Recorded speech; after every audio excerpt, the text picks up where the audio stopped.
Hey, it's the second Ridley Scott movie of the year. First, we had The Last Duel, and now we have House of Gucci, and coincidentally, both star Adam Driver. Should you be watching this?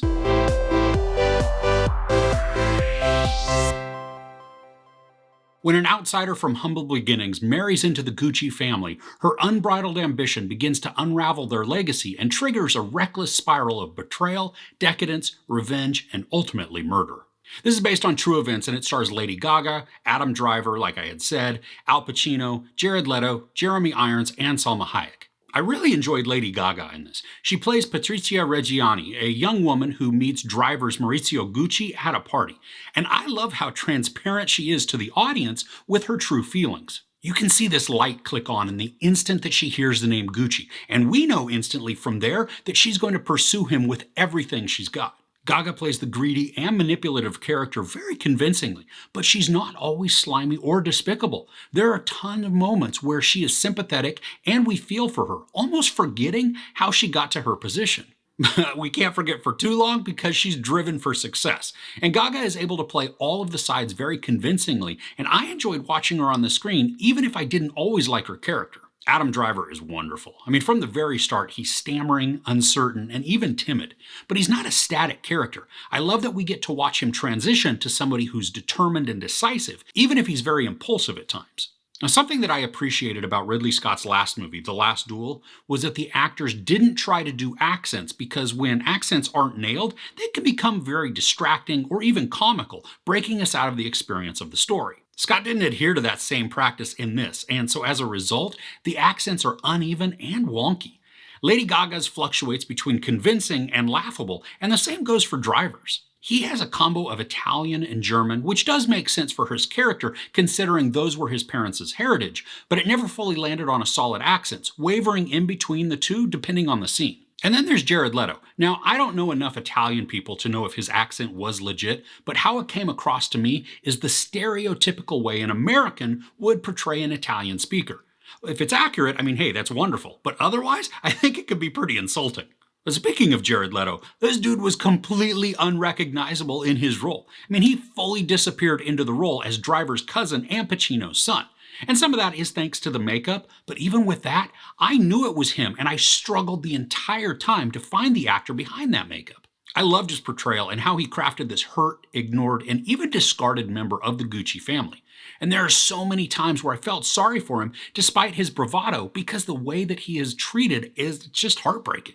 Now, when we see Al Pacino, he's basically just playing Al Pacino in this. I mean, I'm not saying he's bad by any measure, but it just feels like I know exactly what we're going to get from him even before he appears on the screen. There are a few moments where he's expressing some big emotions, and out comes his signature bellowing, which then made me chuckle because it felt a bit like it came straight out of Scent of a Woman. So as I had said, this is based on true events, but in this, the timelines feel a little wonky and even a bit hard to follow.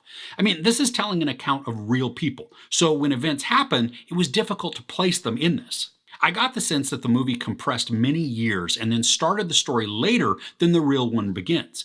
I mean, it's not like this is a make or break it thing, but it was odd. And this is also noticeable because of the soundtrack. Now, I love the song choices because a lot of them are nostalgic pop songs, but their placement didn't totally fit in the timeline. I mean, take the wedding of Patrizia and Maurizio. In real life, they're married in 1972, but in the film, they have George Michael's Faith playing in the wedding scene, and that song came out in 1987. I mean, again, it's not something that makes me storm out of the theater, but it just points to how the timeline is shifted and even compressed despite this being based on real events. Now, this is a long movie at 2 hours and 37 minutes, and there were portions that I felt the length, and I think a lot of that has to do with the pacing itself.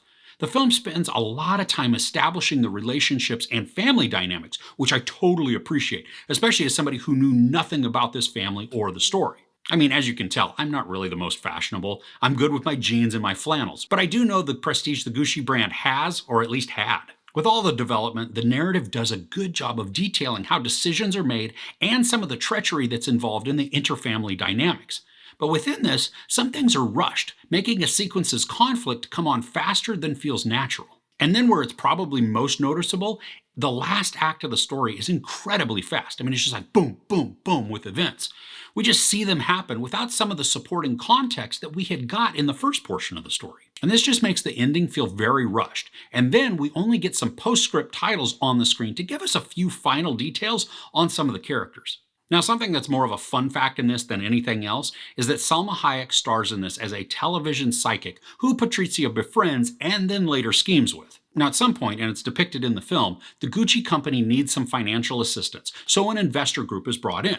In real life, Salma Hayek is married to the CEO of the investment firm that now owns Gucci, among some other properties. So when I left the theater, I had enjoyed what I watched, but it wasn't an overwhelming feeling of excitement. The performances are very good despite the accents fluctuating in their consistency. Gaga, Driver, and Pacino are fun to watch on the screen, but the standout for me is Jared Leto.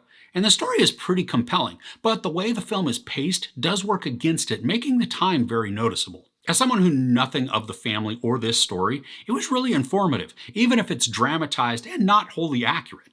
On the whole, I was entertained, but this isn't going to be something that I'm going to revisit. There's sex, some brief nudity, an absolute ton of profanity, and a bunch of violence. I give House of Gucci 3 out of 5 couches. Do you have a favorite performance from one of the leads? I'd love to know what it is in the comments below. If you enjoyed this review, please give it a like. Also, don't forget to share and subscribe. I'm Chris. This is Movies and Munchies. Thanks for couching with me.